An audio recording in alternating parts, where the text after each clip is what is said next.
Canto Bight was a coastal city on the desert planet of Cantonica that prominently featured a casino full of the galaxy's most elite politicians, businessmen and corporate figures.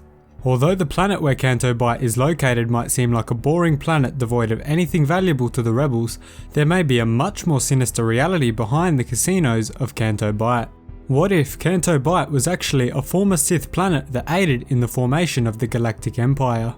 Before we dive into this theory, remember to smash the subscribe button and like the video, as well as leaving a comment down below telling me if you spotted any evidence to back up the Canto Bight Sith theory. The first piece of evidence that points towards a potential Sith connection to Canto Bight comes from the Jedi Fallen Order game. Throughout the events of the game, we learn that Force users tend to have very similar designs on their structures and buildings. Because of the needs of Force users and the utility provided by the Force, many Force users follow a very similar style when constructing buildings. It is also possible that the Force guides those strong with it to create structures in a way that allows the Force to flow strongly through them, or allow Force users to utilize their maximum strength within the Force. Canto Bight shares a strong resemblance to Mictral's tomb from Jedi Fallen Order, making it very possible that both locations were constructed by a Force user.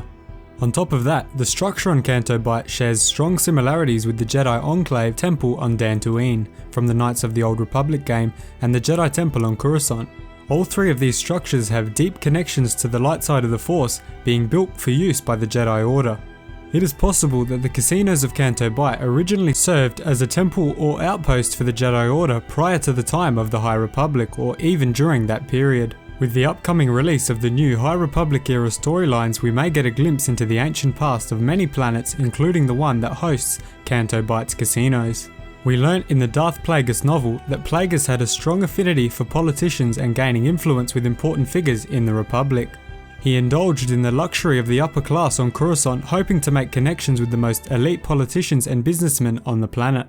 Darth Plagueis, alongside his apprentice Darth Sidious, may have constructed the casinos of Canto Bight on top of the ruins of former Jedi temples on the planet to block the flow of light side energy coming from the location, turning it into a place of suffering and exploitation of the weak.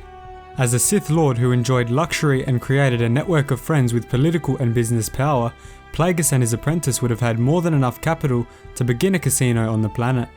Moreover, through the political influence and power that Plagueis had gained throughout his time on Coruscant, he would have had the support of arms dealers, war profiteers, and many other businessmen who participated in black market trading.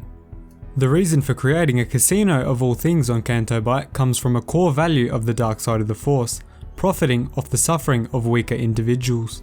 Plagueis and Palpatine likely would have used many casinos like the ones on Canto Bight to fund the transition of the Republic into the Empire. After the death of Plagueis, Palpatine may have frequently visited Canto Bight because of its deep connection to the dark side of the Force. Furthermore, the uniforms of the Canto Bight police force strongly resemble those of the early Imperial Navy uniforms with only slight modifications. The police sirens on Canto Bight are also a direct match to those of the police force on Coruscant, further tying the planet back to Palpatine and its Sith origin. Finally, desert planets have always been the centre of deep Force connections throughout the Star Wars universe and have always contained points of great interest. Tatooine was the home of the two most powerful Force users ever, with both Anakin and Luke growing up there, as well as Obi-Wan residing there for the later part of his life. Jakku was the home of Rey, the last hope of the Jedi, and was the location of an observatory belonging to Emperor Palpatine. This observatory was part of Palpatine's contingency plan, Operation Cinder, to destroy the Empire should he ever die. Palpatine did not believe the Empire deserved to exist if it could not protect the life of its Emperor. Furthermore, the planet Jedha contained one of the largest deposits of kyber crystals that weren't from Ilum. The sacred Jedi holy site within Jedha City held extreme significance to the Jedi Order before its destruction by the first test firing of the Death Star. As it is yet another desert planet, could this be a hint that Cantonica is harbouring a place of deeply dark origins with the main purpose of exploiting weak individuals to aid in the funding of both the Empire and now the Final Order? Thanks so much for watching. If you enjoyed this theory and want to hear more, be sure to subscribe to the channel and leave a like on the video. If you have anything to add to the theory or anything that may even take away from the theory, please leave a comment down below so that we can make a second addition to this video. Thanks again for watching, and cheers guys, we'll see you next time.